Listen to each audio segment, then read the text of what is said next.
السلام عليكم ورحمة الله. الحمد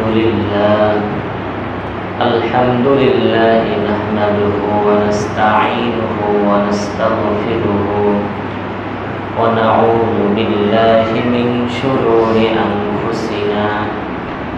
من يهده الله فلا مضل له ومن يضلل فلا هادي له. ونشهد أن لا إله إلا الله وحده لا شريك له. ونشهد أن سيدنا وحبيبنا وطبيبنا وطبيب أرواحنا محمد الذي أرسله بالحق بشيرا ونذيرا وداعيا إلى الله بإذنه وسراجا وقمرا منيرا. فقد قال الله تعالى في كلامه المجيد وفرقانه الحميد: أعوذ بالله من الشيطان الرجيم. بسم الله الرحمن الرحيم. إن الله وملائكته يصلون على النبي يا أيها الذين آمنوا صلوا عليه وسلموا تسليما. اللهم صل على سيدنا مولانا محمد وعلى آل سيدنا.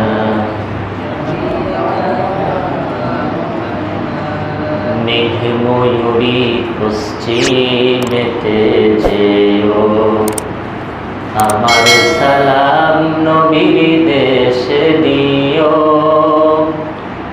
রওজা জিয়ারতের আশায় পিয়াসী অন্তর, যেথায় আমার প্রিয় নবী ঘুমায় নিরন্তর। আল্লাহুম্মা সাল্লি আলা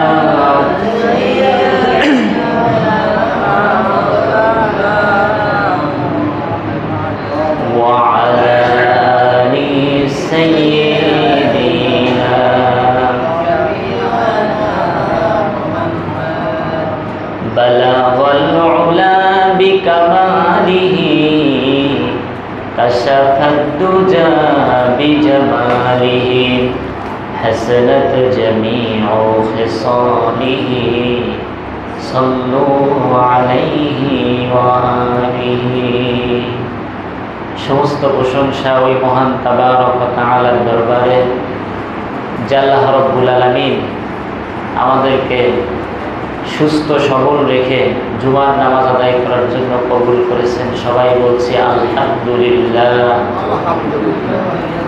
নবীজির প্রতি দরুদ সবাই বলি সাল্লাল্লাহু আলাইহি ওয়াসাল্লাম।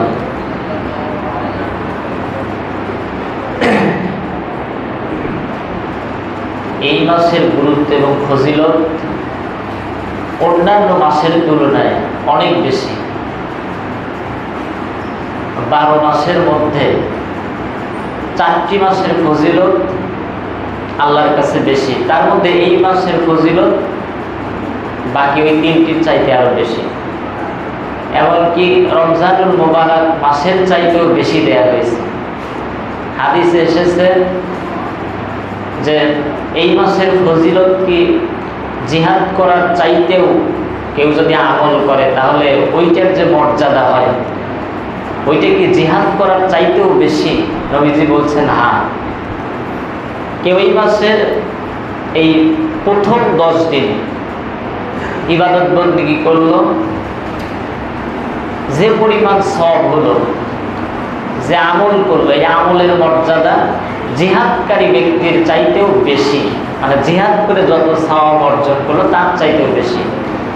তবে নবীজি বলছেন যে ওই ব্যক্তি ভিন্ন, যেই ব্যক্তি জিহাদের ময়দানে ধন সম্পদ নিয়ে গেছে, জান নিয়ে গেছে, কিন্তু আর কিছুই ফিরায় নিয়ে আসতে পারে না, মানে লোকটা শহীদ হয়ে গেছে। আর যা সম্পদ নিয়ে জিহাদের ময়দানে গেছে সেই সম্পদগুলোও ফিরায় আনতে পারে নাই, মানে সবগুলোই সেখানে দিয়ে দিয়েছে। অর্থাৎ জান মাল দুটেই যে দিছে, মানে শহীদ হয়ে গেছে, ওই লোকটার মর্যাদা তো অবশ্যই বেশি সে অন্যান্য আমলের চাইতে, সেইটা ভিন্ন কথা। কিন্তু স্বাভাবিকভাবে জিহাদের ময়দানে গেছে, ফিরাও আসছে, যুদ্ধ করছে, কিন্তু অনেক সওয়াব তো হয়েছে, কিন্তু এই মাসের মতো এত সওয়াব হবে না। বুঝলেন কি না? কেন এত সওয়াব? এমনকি রমজান মাসের চাইতেও বেশি মর্যাদা কেন দেয়া হয়েছে, এবং এই কয়েকটা মাসকে এত গুরুত্ব কেন দেওয়া হয়েছে? এর কারণ হচ্ছে এই মাসে হজ আছে, এই মাসে কোরবানি আছে। হজের প্রস্তুতি আরো কয়েকটা মাস থেকে হয়, কিন্তু এই মাসেই তো সম্পাদন করে সবাই।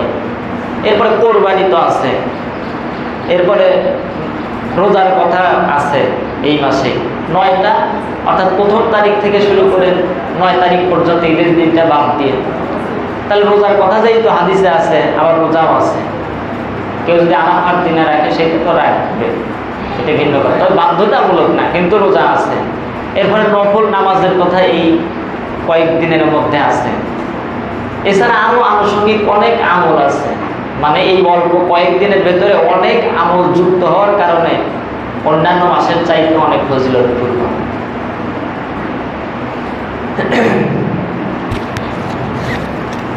ধারাবাহিক কয়েকটি বিষয়ে আলোচনা করার চেষ্টা করি ইনশাআল্লাহ।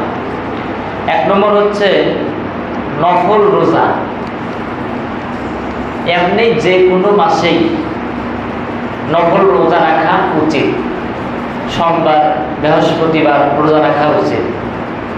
এছাড়া আইয়ামে বীজের সম 13, 14, 15 তারিখে রোজা রাখা উচিত, বাধ্যতামূলক না হলেও অনেক সওয়াবের কাজ। এই মাসে 1 থেকে 9 তারিখ পর্যন্ত অনেকে রাখে, 9টাই রাখে, অনেকে আবার 10টা রাখে। 10টা রাখে কেমন? 1 থেকে 9 তারিখ পর্যন্ত রাখলো, কিন্তু যেদিন কোরবানি দেয় ওই দিন তো ঈদের দিন। এখন অনেক সচেতন, আগে মানুষ বুঝতো না, ঈদের দিনেও রোজা রাখত। রোজা কবে রাখা যায় না, কবে রাখা যায়, এগুলো অনেকে জানে না। বছরে 5 দিন রোজা রাখা হারাম। 2 ঈদের দিন, অর্থাৎ ঈদ উল ফিতরের দিন রোজা রাখা জায়েজ নেই, হারাম। ঈদ উল আদহা, কোরবানির ঈদের দিন রোজা রাখা যাবে না। আর ওই কোরবানির ঈদের পরের 3 দিনও রোজা রাখা যাবে না। এই বছরে 5 দিন রোজা রাখা হারাম। এছাড়া যে কোনো দিন আপনি রোজা রাখতে পারেন। যদি কেউ মনে চায় একদিন রাখবো, একদিন ভাঙবো, তাইলে রাখতে পারেন। তাহলে নফলদের রোজা যে আছে কবে রাখবে, কি বারে রাখবে, এটাও জানা দরকার। আগেই বলছি, কেউ যদি রাখে প্রথম থেকে একেবারে 9 দিন পর্যন্ত রাখবে, কোনো সমস্যা নাই, ভালো কাজ তো। কিন্তু কেউ যদি চিন্তা করে না এত রোজা রাখবো না, একটা রোজা রাখবো আমি, সেই ক্ষেত্রে কোন দিন রাখা যায়? সেটা হচ্ছে 9 তারিখ, আরাফার দিন। আরাফার দিন বলতে ঈদের আগের দিন, যেদিন ঈদ 10 তারিখ তার আগের দিন। সেই হিসেবে বৃহস্পতিবারে ঈদ হলে বুধবারে সারাদিন রোজা অবস্থায় থাকতে হবে। তাহলে মঙ্গলবার যে রাতটা, মঙ্গলবারে সারা দিন যাওয়ার পর যে রাত, ওই রাতে ভাত খেতে হবে। তাহলে বুধবার পুরোটা দিন একটা রোজা হবে। এখন এই নিয়েও তো সমস্যা। সৌদি আরবে আরাফার দিন এক সময় হচ্ছে, বাংলাদেশে আর এক সময়, ঠিক না? ওখানে তো 8 তারিখ আরাফার দিন হবে। মানে এই হিসেবে যদি ধরা যায় সিস্টেমে, আর এই জায়গায় তো 9 তারিখ হয়, তাহলে কোন দিন রাখবেন? আমি বলি 2টা দিনই রাখেন, লস তো নাই। 2 দিন রাখেন, মঙ্গলবার বুধবার 2 দিন রোজা রাখেন। গোটা পৃথিবীর কোনো আলেম আপনাকে বলবে না যে রাখা যাবে না, বলবে কেউ বলবে না। 2 দিনই রাখেন। তাহলে আর এত ঝামেলার ভিতরে যাওয়ার কোনো প্রশ্নই তো আসে না। তাহলে 2টা দিনই রোজা রাখবেন, কেউ পারলেই 9 দিনই রোজা রাখেন, আরো ভালো। আর এত না পারলেও 1 দিন রাখার চাইতে 2 দিন রাখেন, একেবারে পরিষ্কার, তাহলে হয়ে গেল,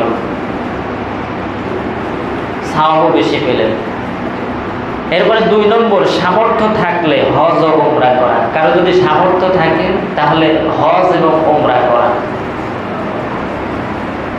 যেহেতু কোরবানির বিষয়, এইগুলো একটু বেশি বলা দরকার, ওইটা একটু বলছি। এরপরে কোরবানি করা, সামর্থ্যবান মানে আপনার সামর্থ্য আছে। আর এই কথা আগেও বলছি, নেশার পরিমাণ সম্পদ শুধু নগদ অর্থে হবে এমন না। আপনার ব্যবসায়িক কর্ম থাকলে, জমি জমা যদি থাকে, আর সেগুলো যদি আপনি ব্যবসা বাণিজ্যে খাটান, এরপরে আপনার ঘর আছে, ওইগুলো ভাড়া দেয় না অনেকে, ভাড়া তো আছে বাজারে, সবাই তো একরকম না, অনেক মানুষ আছে বাজারে ঘর ভাড়া দেয়, আবার গাড়ি আছে, গাড়ি ভাড়া দেয়। যেটা আপনি চালান সেইটা তো ভিন্ন কথা, আপনার প্রয়োজনীয় সব কিছু বাদ, সেটা যে ক্ষেত্রেই হোক, জাকাত হোক আর যে ক্ষেত্রেই হোক, আপনার প্রয়োজন যেগুলো সেগুলোতে আল্লাহ পাক জাকাত খরচ করেন নাই। কোরবানির ক্ষেত্রে ওইটাকে হিসাব করতে হবে না। যেমন আপনি মোটরসাইকেল চালান, ওইটা ব্যবহার করেন, ওইটা গণ্য হবে না। যেই ঘরে আপনি থাকেন ব্যবহার করেন, ওইটা গণ্য হবে না। যেই জমিটা আপনি আবাদ করে খান, ওইটা গণ্য হবে না, কিন্তু ওইটার যে ফসল আপনি পাবেন, ওইটার ফসল আদায় করতে হবে। সেইটার নিয়ম কানুন আছে, বৃষ্টির পানিতে হলে কীরকম দিবেন, আর সেচ পদ্ধতিতে হলে কীরকম দিবেন, নিয়ম কানুন আছে। সেইভাবে ওইটারও তো জাকাত আদায় করে দিতে হবে। তাহলে সামর্থ্যবান বলতে বোঝায় যে কিছু নগদ অর্থ আছে, কিছু সোনা আছে, কিছু রৌপ্য আছে, এদিক সেদিক দিয়ে মোটগুলো একসাথে করলে নেশাব পরিমাণ সম্পদ হয়ে যায়। এখন এই পরিমাণ সম্পদ যদি থাকে, নেশাব পরিমাণ তো কবে থেকে বুঝাচ্ছি, এটা আরো ভালো করে স্বর্ণকারের কাছে গিয়ে জেনে নেবেন যে এই পরিমাণ স্বর্ণের দাম কত, বা 52.5 তলা রৌপ্যের দাম কত, ইত্যাদিগুলো জেনে নেবেন আরো ভালো করে সঠিকভাবে। তো সব মিলিয়েও যদি এই পরিমাণ অর্থ কারোর কাছে জমা হয়, বছর পূর্ণ হওয়া লাগবে না, ওই কয়েকদিনের ভেতরেও যদি জমা হয়ে যায়, তাহলে কোরবানি করা উচিত এবং কোরবানি আপনার দিতে হবে। যদি কোরবানি না দেন, রাসূল সাল্লাল্লাহু আলাইহি ওয়াসাল্লাম বলছেন, সামর্থ্য থাকা সত্ত্বেও যে ব্যক্তি কোরবানি করে না, সে যেন আমার ঈদগাহে না আসে। তার মানে বুঝতেইছেন এটা কতটা গুরুত্বপূর্ণ একটি ইবাদত। আর যারা নিয়মিত নামাজ পড়েন না বা নামাজ মোটেই পড়েন না, তাদের ব্যাপারে তো বলছি, কোরবানি এসে গেছে, কোরবানি দেন, বাপ থাকার দরকার নাই, কিন্তু নিয়ত করেন যে আমি নামাজ আর ছাড়বো না।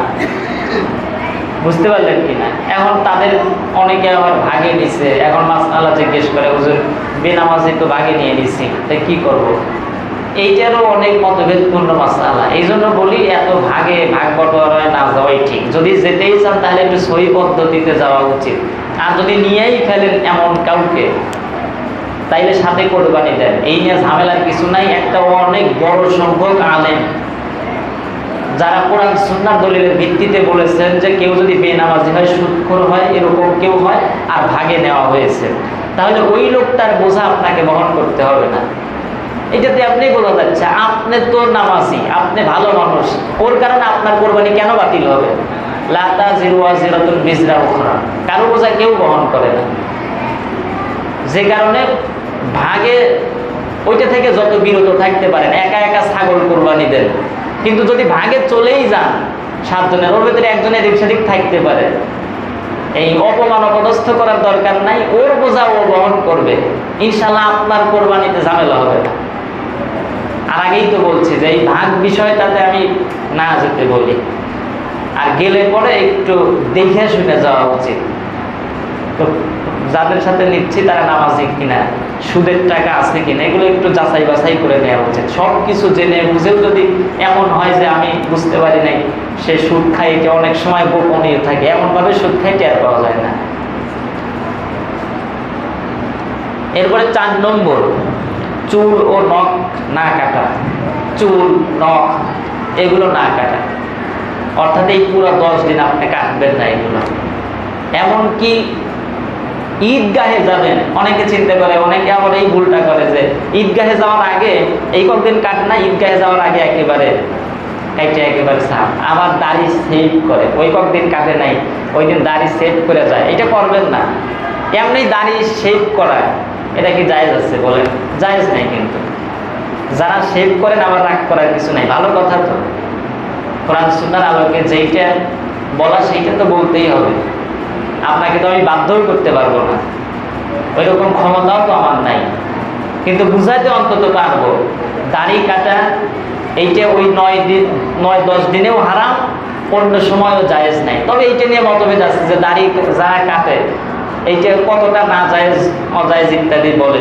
তো আমি সবচেয়ে সহজ কথা বলি, মনে করেন যে সব আমল আপনি করলেন, নামাজে মনে করেন 5 নম্বর, 10 নম্বর, রোজায় মনে করেন 10 নম্বর, এরকম করতে করতে 90 নম্বর আপনি অনেক কিছুতে পাইছেন। দাড়িতেও কিন্তু একটা নম্বর দিবে আল্লাহ, ঠিক না? কিয়ামতের দিন আবার কবরে গেলেও আপনার দাড়িটা কত সুন্দর না? আমি বলবো হুজুর বুড়ো হয়ে গেলে মরবো, তাইলে কবরে গিয়ে দাড়ি দেখাইতে পারবো। বুড়ো হয়ে মরবে এরকম গ্যারান্টি কে দিতে পারছে? যে কোনো সময় যে কেউ মারা যেতে পারে। এই জন্য দাড়ি তো কাটবেনই না, পরেও কাটবেন না, এইটার কথা তো বললাম। আর চুল, নখ বা যত কিছু আছে এইগুলো মূলত আগেই, এই মাস শুরু হওয়ার আগেই এগুলো সাফ করা উচিত, তাইলে আর এই কয়েকদিনে সমস্যা হয় না। এখন যদি কেউ এমন হয় যে ওই পুরো মাসে কাটে নাই, আর পরিস্থিতি এত ঘোলাটে যে বাইরে বের হওয়া যাচ্ছে না, সে কি করবে? কাটবে। বুঝলেন কি না? এইটা শুধু তার জন্য। আর যারা কোরবানি দিচ্ছেন এই মাসআলা কিন্তু তাদের জন্য প্রযোজ্য। মানে যে কোরবানি দিবে, পরিবারে 10-20 জন মানুষ আছে, যেই লোকটা কোরবানি দিচ্ছে, যার কোরবানি ওয়াজিব হয়েছে, ওই লোকটাই শুধু এই প্রক্রিয়াটা অবলম্বন করবে। এইগুলো কাটবে না, চুল কাটবে না, গোঁফ কাটবে না, নখ কাটবে না, এই অবস্থায় থাকবে। এরপরে কোরবানির দিন অর্থাৎ ঈদের দিন সকালবেলা অনেকে কাটে তারপরে যায়। এটা বুঝে না, চিন্তা করে এখন মনে হয় কাটা লাগবে, এতদিন কাটি নেই, তখনও কাটা যাবে না। ওই লোকটা কোরবানি করার পরে এইগুলো কাটবে। এটাই হচ্ছে সহি পদ্ধতি এবং এইটাই করবে, কোরবানি করার পরে কাটবে। আর যারা স্বাভাবিক তারা কি করবে? তো একটা হাদিসে আছে যে অন্যান্য যে মানুষ আছে যারা কোরবানি দিচ্ছে না, গরিব মানুষ, সামর্থ্য নাই, এই লোকগুলো যদি চুল, নখ এইগুলো কাটে এই 10 দিনের ভেতরেই, যে কোনো সময় সে যদি কাটে, গুনাহগার হবে কিনা? উত্তর হচ্ছে কিছুই হবে না, সে কাটতে পারবে। এখন যদি বলে যে আমি যদি রেখে দেই, অনেকে বলে একটা হাদিসে আছে যে কেউ যদি এগুলো না কাটে, আমি কোরবানি দিচ্ছি না, আমি কাটবো না, তারপরেও কোরবানি যারা দিচ্ছে তাদের সাথে একটু মিলেমিশে সুন্দরভাবে চলি, আমার সামর্থ্য নাই, দিচ্ছে না, কিন্তু এইগুলো আমি কাটবো না। বুঝলেন কিনা? এরকম যদি কেউ না কাটে, তাহলে একটা হাদিসে আছে যে সে হচ্ছে কোরবানি করার সম পরিমাণ সওয়াব পাবে। মানে একজন কোরবানি করে যে সওয়াব পেল, ওই লোকটা এই অবস্থা অবলম্বন করে সেই পরিমাণ সওয়াব পাবে, এরকম একটা হাদিস আছে। তবে যেহেতু হাদিসটা দাঈফ, দুর্বল, ওর ভেতরে যে সনদ আছে, সনদের ভেতরে একজন এমন আছে যে অপরিচিত। মানে আমি আপনাকে একটা কথা বলছি, ওই কথাটা আবার আরেকজনে বলছে, এর ভেতরে একজন থেকে একজন কথা বলে না যে ভাই অমকে কিন্তু এটা করছে, সে আবার গিয়ে আরেকজনে বললো, এরকম করে বলতে বলতে 3-4 জনের মাধ্যমে সভাপতি সাহেবের কাছে গেল কথাটা। এই জামা পর্যন্ত ওর ভেতরে একজন লোক আছে অপরিচিত, সেরকম ব্রেন শক্তি ভালো নাই, দুর্বল, তাইলে কিন্তু এই কথাটা অতটা গ্রহণযোগ্যতা পাবে না। মনে মনে কিন্তু ঝামেলা থাকবে যে ওই লোক অবশ্যই পেঁয়াজ লাগাইছে।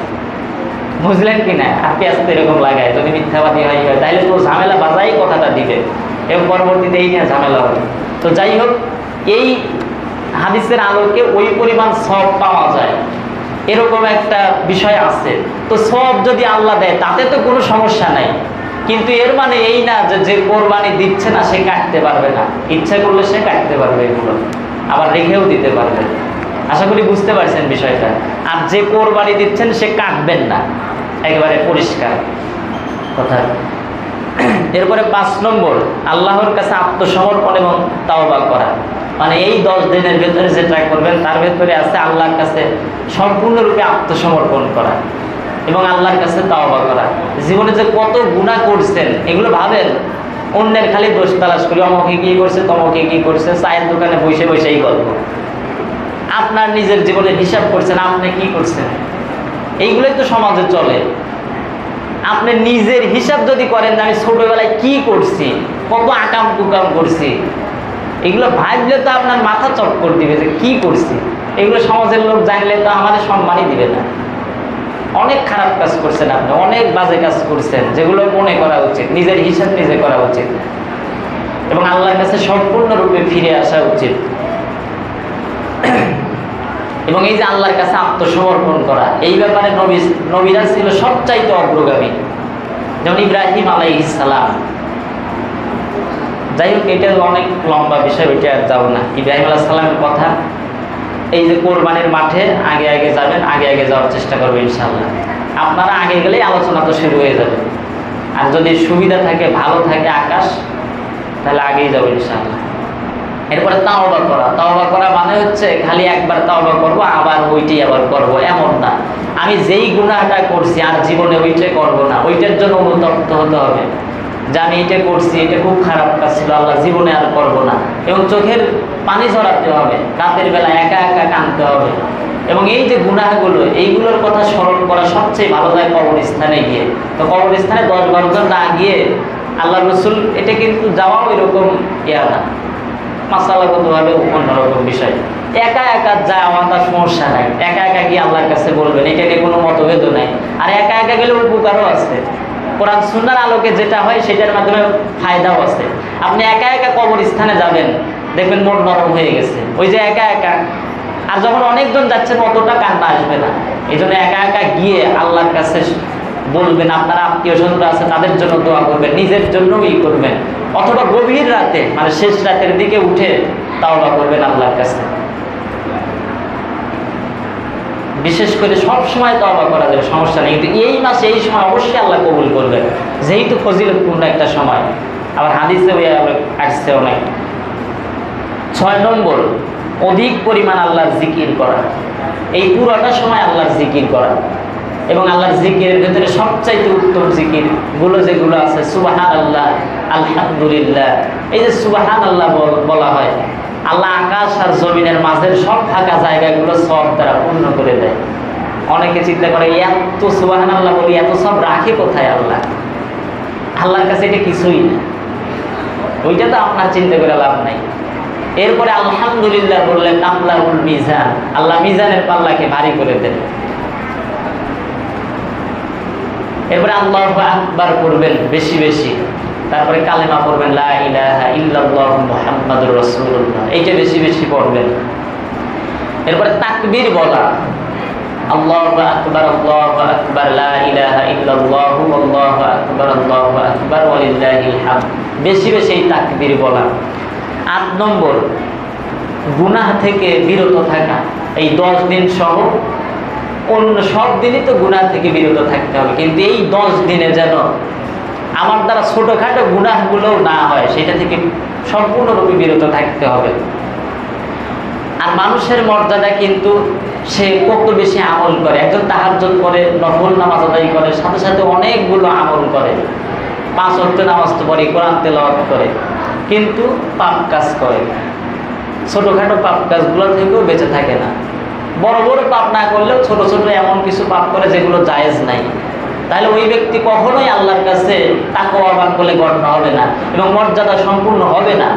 কিন্তু একটা লোক শুধু 5 ওয়াক্ত নামাজ পড়ে, তাহাজ্জুদ করে না, অন্যান্য আমলও এত বেশি করে না, কিন্তু গুনাহ থেকে বেঁচে থাকে, মানে সকল প্রকার গুনাহ থেকে সে মুক্ত থাকে, ওই লোকটা 100% তাকওয়াবান।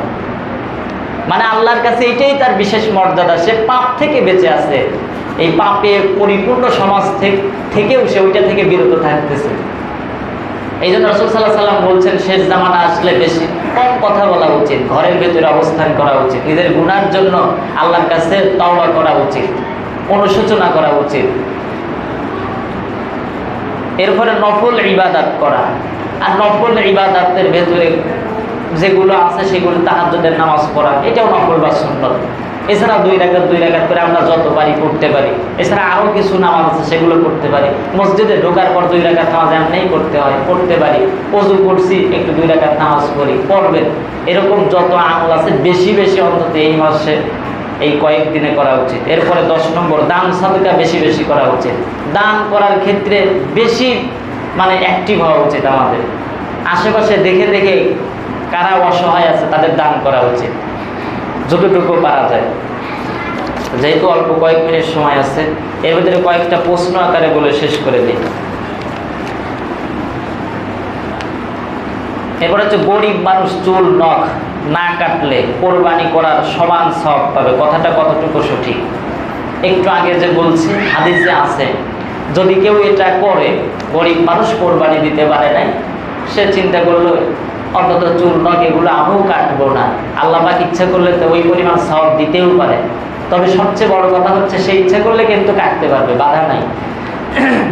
এরপরে 2 নম্বর, কোরবানি দাতা দাড়ি শেভ করতে পারবে কিনা, অর্থাৎ ওই যে কোরবানির দিন, এটা বুঝতেছেন কিনা, এটা তো করে মানে যেদিন হচ্ছে ঈদে যাবে সেই দিন তো আসলে শেভ করে যাওয়ার চিন্তা করে, পারবে না, তখনও পারবে না, পরেও পারবে না। ওই খোসা খোসা দাড়ি নিয়েই যান, আল্লাহ যদি রহমত দেয় পরে একবারে রেখে দেন, সবচেয়ে ভালো। কত সুন্দর একটা, আর দাড়ি থাকলে তো ভালো দেখা যায়, অনেকের কত সুন্দর চাপ দাড়ি, অনেক দাড়ি।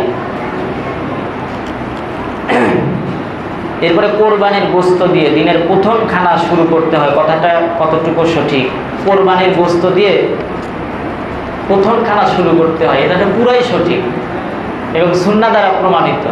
কিন্তু এর মানে এই না যে রোজা রাখতে হবে আর একবার ইফতারের সময় এটা করতে হবে। দাদি নানিরা আগে এটা করতো, ওই দিনে যদি কেউ নিষেধ করতো তার পরের দিন ওইটা পুরা করতে, জানে না যে পরের দিনেও রোজা রাখা হারাম। তো যাই হোক, আমি বলছি যে কবে কবে রোজা রাখা যাবে না, এগুলো করবেন না। এরপরে কোরবানির রক্তে শেফা আছে এই মনে করে অনেকেই তা সংরক্ষণ করে ইসলামের ব্যাপারে কি বলে, অনেকে আছে, এটা কিন্তু আছে, এখন কমে গেছে, আগে এটা বেশি হতো, মা বোনরা এটা করতো, কোরবানি দেওয়ার সময় গিয়ে দাঁড়ায় থাকতো, কোরবানির রক্ত পড়লে ওইটা নিয়ে আসতো, পোলাপানা দিলে গোসল করায় দিত, অনেককে খাওয়ায়ও দিত। এখন কমে গেছে, এইটা এতটা ইয়া নাই। এটা তো একবারেই ভিত্তিহীন একটা বিষয়, আরো রোগ ব্যাধি বাড়বে, এটা জায়েজই নাই, না জায়েজ একটা বিষয়।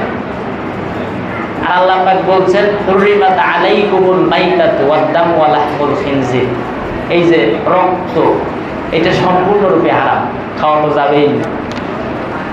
যারা কোরবানি দিবে না তারা চুল নখ কাটতে পারবে কিনা? যারা দিবে না তারা কাটতে পারবে। আকিকা না করে সমপরিমাণ টাকা দান করলে হবে কিনা? হবে না। আকিকা এবং কোরবানি যেটা আল্লাহ রসুল সরাসরি বলে দিয়েছেন কি করতে হবে, জবে করতে হবে, বস্তু বন্টন করতে হবে। আপনি যতটুকু পারেন গরিব মিসকিনকে দেন। আপনি যদি চিন্তা করেন যে আমি আরো বেশি করে দেব, তাতেও কিন্তু দোষ নাই। পুরো টাকা দান করতে চাচ্ছেন, একটু বেশি করে বস্তু দিয়ে দেন, কিন্তু যেই পদ্ধতি, যেটা যেভাবে আদায় করা উচিত সেইভাবে আদায় করতে হবে। এরপরে মদ খেলে 40 দিন ইবাদত কবুল হয় না, কথাটা কতটুকু সঠিক? এই যে মদ খেলে 40 দিন ইবাদত কবুল হয় না, হাদিসে তো অবশ্যই আছে।